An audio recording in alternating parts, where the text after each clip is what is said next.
ఇప్పుడు అన్నకి ఈరోజు కోర్టులో కేసు ఉందని చెప్పి.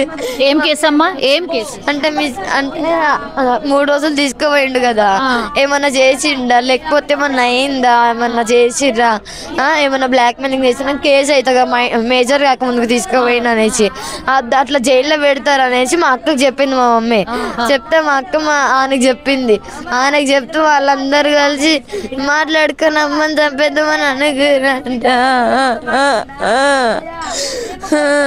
ఆమె పెద్దమ్మ వాళ్ళతో అన్నదంట ఏమని,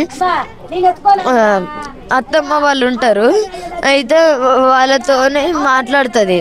అంటే మా పిల్లలు ఉంటారు వాళ్ళకి, అత్తమ్మ వాళ్ళకు, అత్తమ్మ వాళ్ళతో అన్నదంట.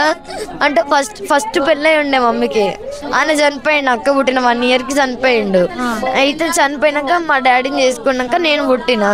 అయితే అక్క ఎప్పుడు నాతో ఇట్లా ఒక అమ్మ కడుపులో పుట్టినామని ఉండదు, పరాయి దాని లెక్క చూస్తుంది, వదిలేస్తాను నేను, అట్లా నేను పట్టించుకోను, నేను మంచిగానే చూస్తాను అక్కని. కానీ అక్క అట్లా చూడదు. అయితే మొన్న ఎవరితో నా చాట్ చేస్తే పెద్దమ్మ వాళ్ళు